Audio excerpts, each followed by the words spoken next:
Bismillahirrahmanirrahim. Alhamdulillah min kulli shay'in hadratin sayyidina nabiyina habibina syafi'ina rasulullah sallallahu alaihi wasallam thumma ila rahmatillahi wa ashabihi wa tabi'in khususana wa sayyidina Hasan Basri wa sayyidina Jalali wa Muradi wa sayyidina Al-Qadir wa sayyidina Nabi Muhammad sallallahu alaihi wa sallam wa syaikhuna wa syaikhuna Ashura wa sayyidina Al-Jari wa syaikhuna wa sayyidina Muhammad وجعلنا وعلنا من إخواننا وسلمنا وسلمنا المؤمنين المغفرة والشرف والرحمة والمغفرة ويعيد علينا وعلى أزواجنا وذرياتنا بركة وأنوار وأسرارهم وعروضنا وهدنا خصوصاتهم وكرامتهم في الدنيا والآخرة وارزقنا وأزواجنا وذرياتنا قوة المغفرة والتوفيق والهداية والاستقامة والخاتمة في خير رب وعافية على جميع وعلى كل إيمان والنسب الصالح Sudah berakhirnya di Al-Fatihah.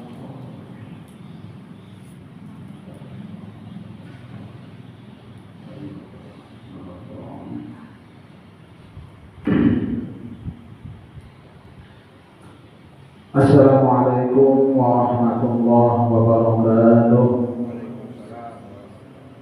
Bismillahirrahmanirrahim. Alhamdulillahi rabbil alamin.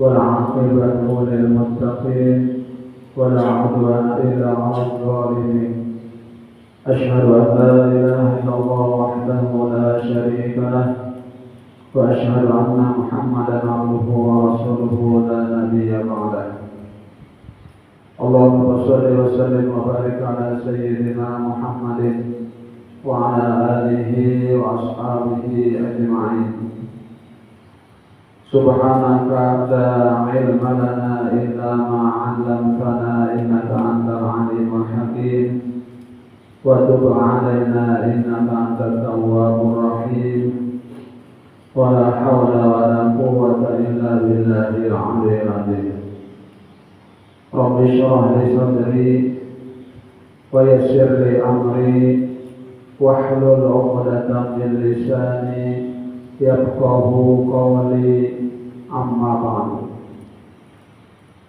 Hadirin jamaah salat maghrib Masjid Besar Taqwa yang dimuliakan Allah. Pertama-tama terlebih dahulu marilah kita sama-sama memanjatkan puji syukur kita hadirat Allah Subhanahu wa taala karena atas limpahan rahmat, karunia, taufik dan hidayah yang diberikan. Kembali kita pada malam hari ini kita dapat melanjutkan kajian kita tentang ilmu fikih kitab Sabilul Muhtadin yang insyaallah pada malam hari ini kita akan membahas segala yang mewajibkan mandi. Diiringi dengan salawat serta salam semoga pula terlimpahkan kepada uswatun hasanah kita, suri teladan kita, idola kita Nabi Muhammad sallallahu alaihi wasallam, pada keluarga beliau, sahabat, kerabat, zuriat, bahkan pengikut-pengikut beliau hingga yaumil qiyamah.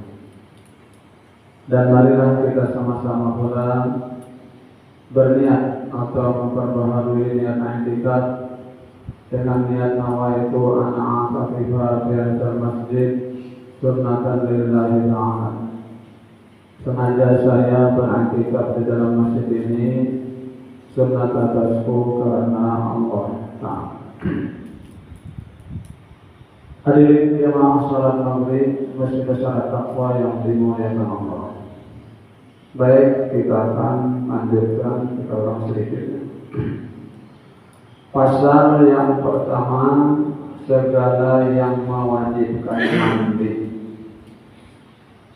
Yang mewajibkan mandi ada 5 perkara. Pertama, meninggal bagi orang yang beragama Islam. yang bukan kematiannya karena mati syahid, maka wajib memandikannya.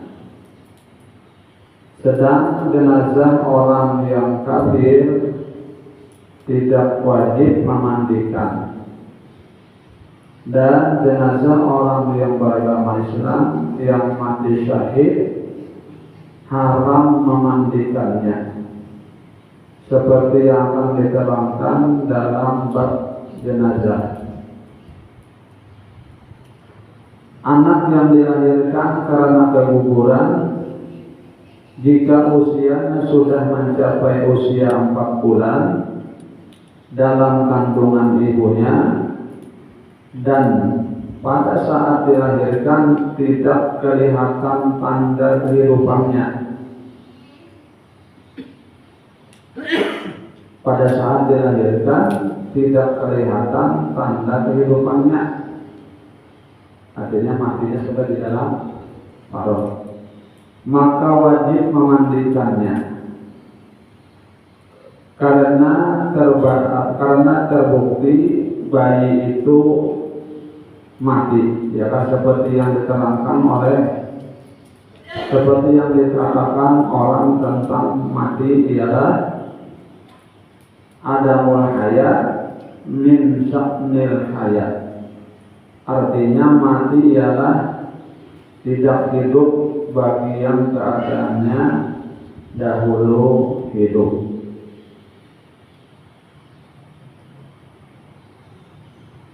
Kemudian yang kedua yang mewajibkan mandi karena keluar darah haid.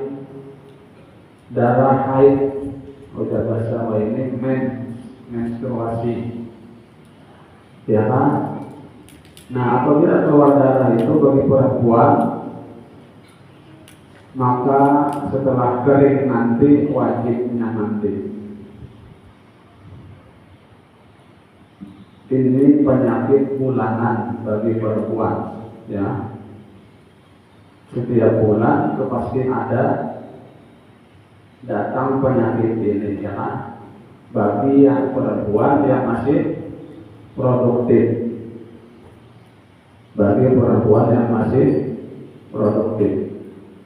Kalau sudah tidak produktif lagi, biasa pada lagi ini, ya.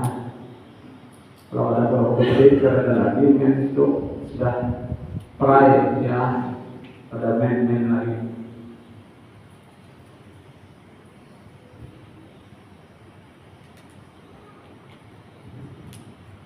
Kemudian yang ketiga yang mewajibkan mandi karena keluar darah nifas, dan ini diterapkan melalui ijma ulama. Karena keluar darah nifas, ya, itu mewajibkan mandi. Darah nifasnya artinya darah yang keluar setelah melahirkan atau bersalin bagi perempuan. Biasa lamanya, ini kebiasaan 40 hari. 40 hari itu kebiasaan kebanyakan orang. Selamat-selamatnya, ya kan, paling lama itu 60 hari, 2 bulan itu paling lama. Paling cepat ialah berapa? Paling sedikit 2 detik, ya, itu paling cepat.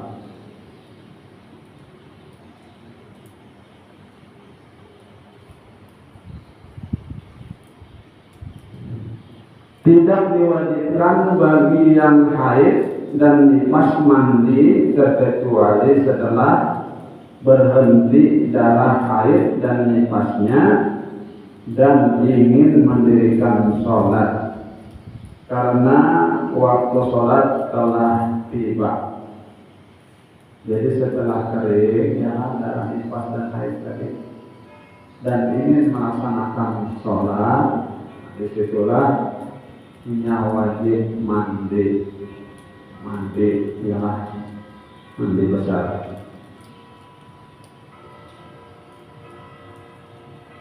Dan yang menyebabkan mandi dalam masalah ini terjadi dari dua hal, ialah terhenti darah haid dan nifas dan masuk waktu sholat. Ini yang mewajibkan mandi, ialah sudah berhenti darah nifasnya dan waktu sholat sudah tiba.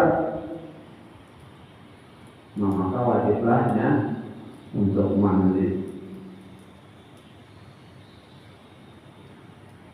Dan ini juga berlaku bagi wiladah, melahirkan, ya. Wiladah melahirkan. Dan janabat yang akan diterangkan kemudian. Jadi melahirkan itu pun wajib juga mandi. Orang melahirkan, orang bersalin, ya. Mandi wajib mandi. Kenapa?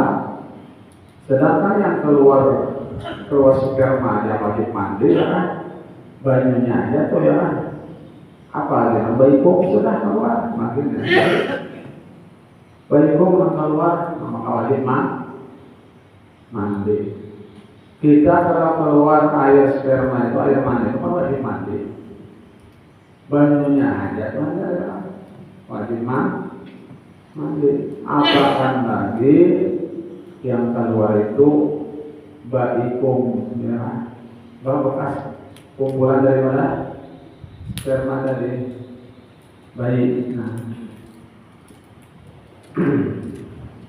Dan janabat yang akan diterangkan kemudian cukup artinya, ya, sehabis berhubungan dengan istri atau suami istri. Nah, itu janabat kan habis berhubungan junub kan, ya.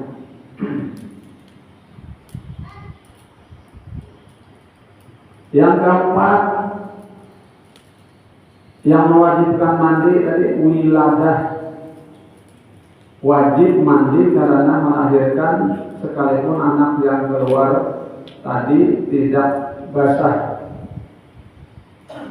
Sekalipun anak yang keluar tadi tidak basah, karena yang mewajibkan mandi di sini ialah keluar air mani yang menjadi anak. Keluar air mani yang menjadi anak. Keluar air maninya wajib mandi, ya, apalagi keluar anak. Anak itu terjadi dari air mani.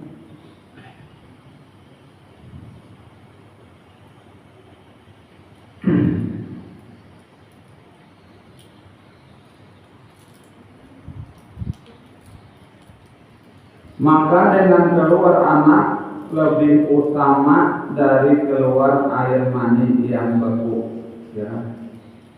Dengan keluar anak tadi lebih utama dari keluar air mani yang beku.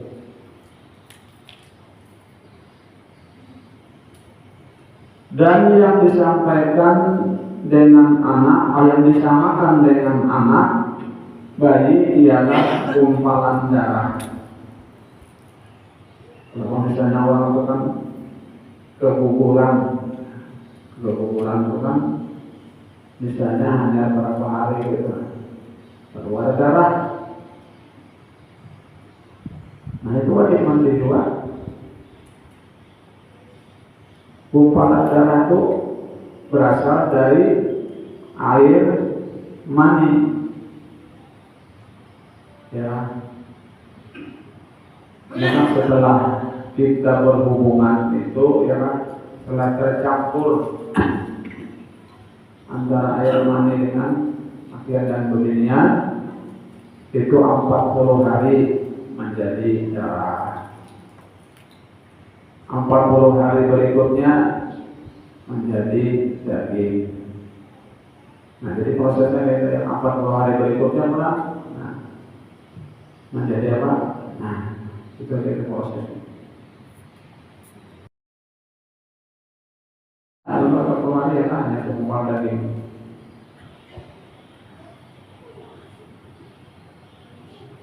Dan gumpalan daging mudghah maka wajib mandi dengan sebab keluar mudghah dan alaqah tadi sama aja ya karena wajib mandi juga. Jika dikatakan oleh bidang bahwa asal kejadian bayi itu adalah air mani yang beku, tidaklah wajib mandi kalau keluar setengah tubuh bayi seperti hanya keluar tangan dan kaki, karena yang demikian itu tidak dinamakan wiladah. Wiladah itu artinya semua itu. Wiladah tidak mewajibkan mandi kecuali kalau hendak mendirikan sholat, karena sudah masuk waktu sholat. Itu wiladah tadi itu, kecuali ingin mengerjakan sholat juga ya kan. Tapi biasanya orang yang lahiran itu pasti nipas dulu ya kan, nipas dulu ya. 40 hari hingga selesai. Ada yang lebih, kebiasaan 40 hari. Jadi 2 kali mandi kan ya, mandi wiladah ya kan, mandi nipas tadi.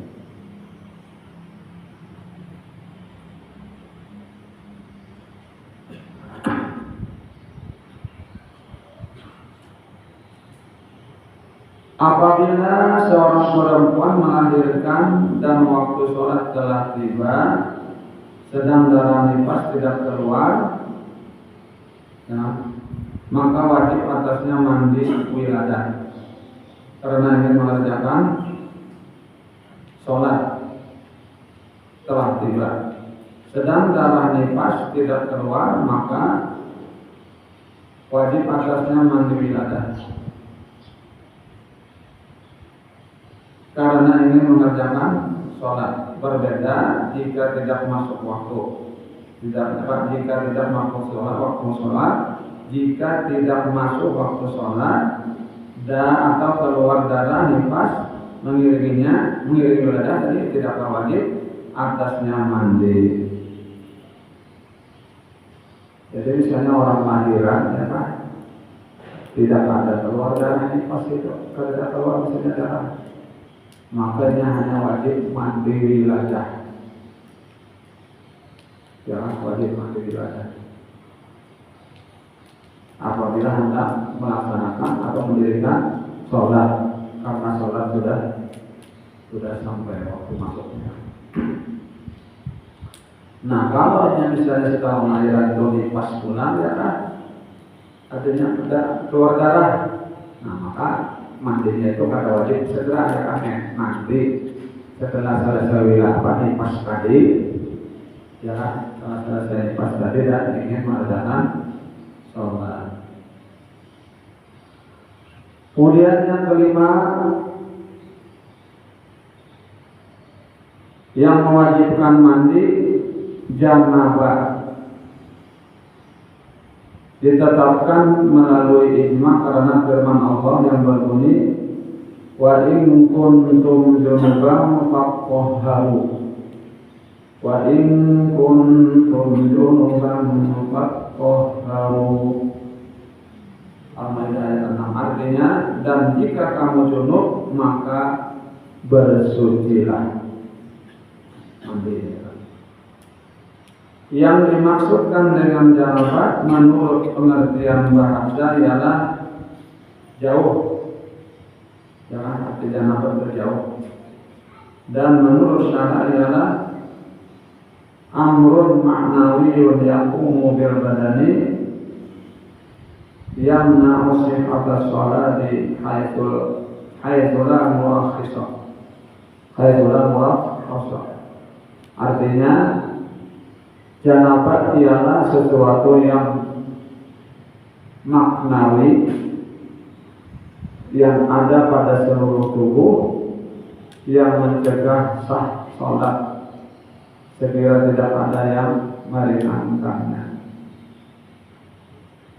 Janabat terjadi bagi orang yang hidup yang melakukan atau dilakukan atasnya dengan memasukkan kepala zakat. Zakat hubungan kita, hubungan suami istri. Yang bentuknya nyata, yang masih berhubungan dengan tubuh atau yang sudah bercerai atau ukuran kepala zakat diperkirakan bagi orang yang terpotong zakatnya atau tidak mempunyai zakar semenjak lahir, ya, yang dimasukkan ke dalam vaginanya. Agak bohong kan, agak formal gitu pembicaraan.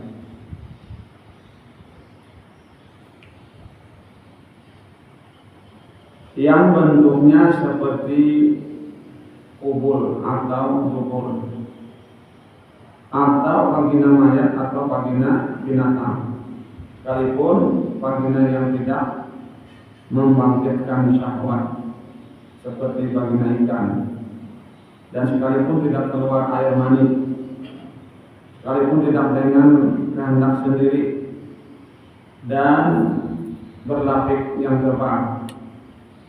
Karena Nabi Muhammad bersabda, "Idza taqal hitani faqad wajaba ghusl." Yang artinya apabila bertemu dua hitan maka wajiblah mandi. Hadis riwayat Ibnu Majah dari Aisyah.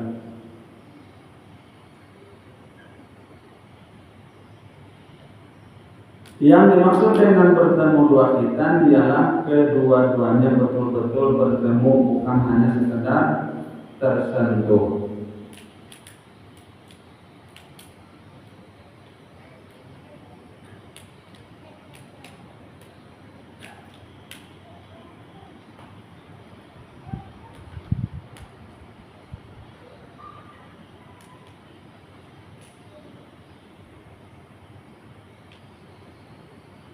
Kemudian karena hitan perempuan di atas tempat masuk zakar, maka kedua hitan tidak akan bertemu terkecuali dengan memasukkannya kepala zakar ke dalam vaginanya dan setengahnya tidak dimasukkan.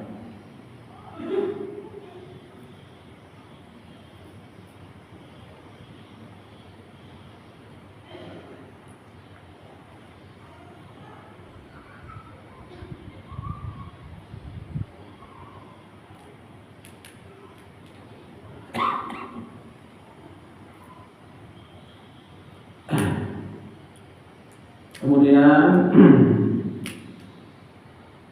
belumlah dianggap janabat kalau hanya memasukkan setengah kepala zakar kepada sekalipun yang setengahnya tidak.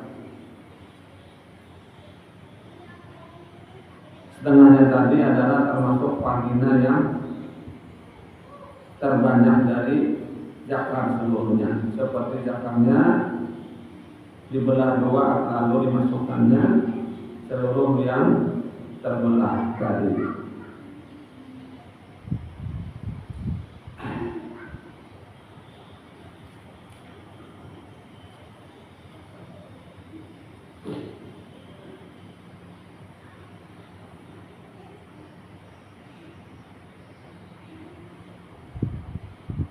Tetapi kalau yang sebelahnya yang tinggal dimasukkan lagi sesudah memasukkan sebelah yang pertama sekalipun pada vagina orang yang lain lagi, maka terjadilah janabat. Dan tidak terjadi janabat dengan memasukkan seluruh kepala jakar bersama kepala jakarnya seperti dilipatkannya jakarnya lalu dimasukkan setengah seukuran kepala jakar.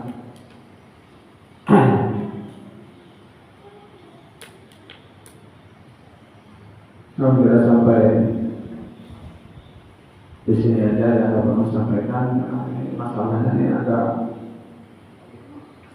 puang nanti ada antara kawain ada itu puang kan kita bacakan dia ada porno sini.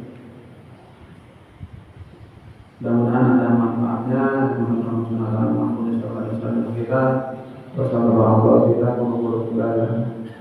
Dan semoga lagi Allah mengabulkan segala hajat kita daripada dunia dan akhirat, dan mudah-mudahan Allah Taala matikan kita dalam keadaan husnul khatimah. Amin ya rabbal alamin. Subhanallah wa bihamdihi asyhadu an la ilaha illa anta astaghfiruka wa atubu ilaik. Wassalamualaikum warahmatullahi wabarakatuh.